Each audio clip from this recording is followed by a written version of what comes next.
Okay, hey guys. Today I wanted to bring you a different type of video. I wanted to make a video talking about the ways you can play through some of the most annoying hand traps in the game right now, and those are the mulcharmys. Both Fulos and Pellia, they're kind of everywhere. Um, and I just wanted to make a video to just discuss how I think it's best to play through them in the Runick version of White Forest. So I wanted to just give my little take on how I would play through it to get as much out of my hand as possible, but still with, not wanting to give my opponents any kind of unnecessary, draws or anything. So yeah, but before I get into it, just real quick, I am a little sick, a little under the weather, but I so hopefully I'm not coughing too much. I'm gonna try to keep that to a minimum, but I haven't done one of these videos for so long, and I was super bored, honestly. So I wanted to show this off. So so the first Mulcharmy I wanted to show how to play through would be the Pellia, which is the one that draws a card every time you summon from the hand. And so all you need is a normal summon of your Sylvie, and then just any two Runick spells. This could also be just a normal summon of Rusia, but Sylvie gets us the extra card to discard, so it's just better. But yeah, so here's the combo. So first we normal summon Sylvie, and we use the effect. And it doesn't really matter in this combo which one we grab first, but we'll use the effect and we'll search woes.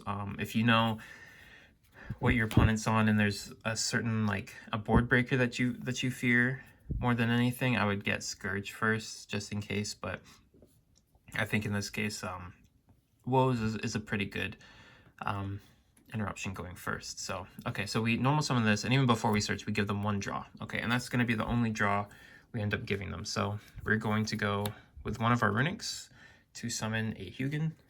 Let me grab one of my Hugins, and we'll go put this over here. For a Hugin effect, discarding the woes. Now we can use that to search our fountain. Then what we can do, then we'll use woes effect to set itself. Almost forgot that. Then we can go with a synchro summon into our, I'm gonna say it right this time, our Ciela. And then we're gonna use the effect, and I'm going to just get rid of the woes again because we can end up adding it back. And in this case, instead of searching for LZ, which is what I would probably normally do depending on the hand, we're gonna just search out our other interruption in Scourge. And then we can activate Fountain, and then we can use Flashing Fire or whatever our other Runick is to summon another Hugin, and use these basically using our Hugins as our level 2 extenders more than anything. So at this point we'll go Fountain Chainlink 1 for 2, and then we'll go Hugin Chainlink 2 because it's not once per turn, discarding the Scourge. So we'll search another Fountain, and then we'll put these at the bottom. And I'm just doing a test hand, so I'm not going to draw 2 random cards, but we can pretend that these are 2 additional cards that we have in our hand that we were able to chain block. And then on a new chain, we can use Scourge to reset itself.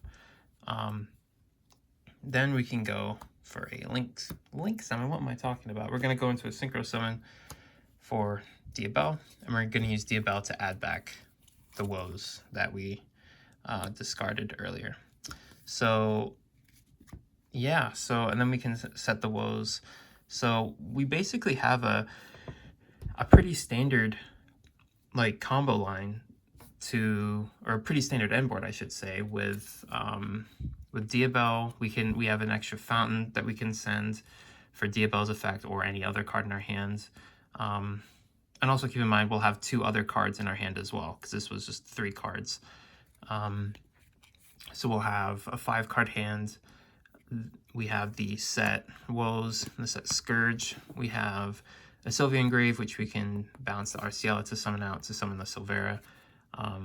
So we don't have to use this for that effect. And then we also have the Negate effect, which is really good. And then we'll have whatever Runics left in hand to use. So yeah, that's only giving them 1 draw. And I think you'll notice if you watched my match against what was it? It was Fiendsmith Muskets, that's what it was. My opponent, I think it was game 1, Pellia'd me, and this is essentially the combo line that I did, and basically only gave him 1 draw, and so it wasn't really that effective for him.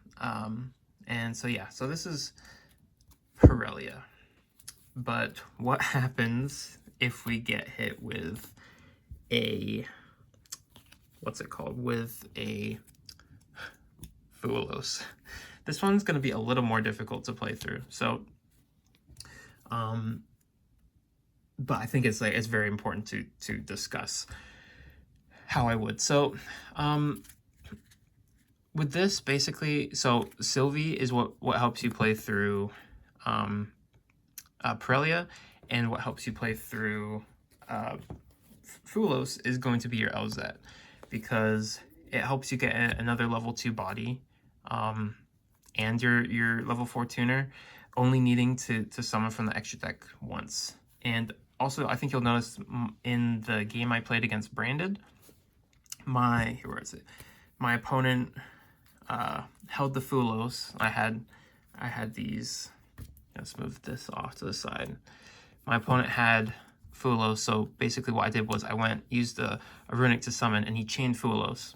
So at that point, I chained another Runick to summon, to dodge that, to get the first level 2. And here, where is it? I summoned a Hugin. I discarded something to get the Fountain. And so he hasn't gotten a draw yet.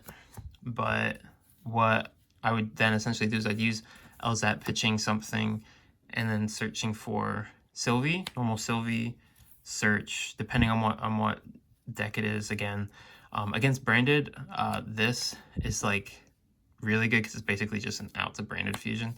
And so then what we can do is actually we can use all of these. We don't have to go into a level 6 tuner, but we can just go straight into our Diabell, because Diabell says 1 tuner plus 1 plus non-tuners. So Hugin and Elza are both non-tuners. So we won't be adding anything back, but we can get to our main boss monster by basically only giving them 1 summon. And I think that's one of the really good ways to play around that. And so yeah, that's just a couple things to play around. I don't think I'm going to go into too much about D-Shifter, because in D-Shifter it's basically just whatever you have, just like try and normal summon a Sylvie, get a spell trap like a Woes, and then set your Runics and then pass. It's not a very complicated thing. It's basically just try and survive to the next turn, which, you know, certainly can happen. But yeah, I think overall it's not the most complicated thing to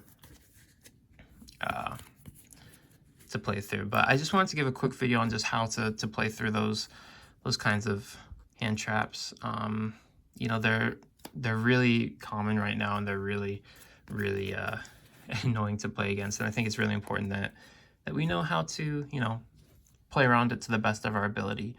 Obviously, if we don't have like the LZ for the Fulos, or we don't have the Sylvie for Pellia, sometimes you're just gonna have to give them 1 extra draw, depending on your hand. So, you know, it's all about, I think, just making a judgment call based on what you have in your hand. And I think that's also a good thing, that being good at Yu-Gi-Oh kind of shows through what your good decision making is. So knowing your opponent's deck and what they die to and what's good against them is going to be really important for that. But yeah, just a quick quick video here, nothing too crazy. I'm going to be putting out a updated deck profile on this soon. You might notice I have my playset of QCR LZs now, so I'm going to be showing those off in my my upcoming deck profile. But yeah, so hope you guys enjoyed. Just a simple, quick, chill video, and yeah, hope you guys have a good rest of your day. Peace.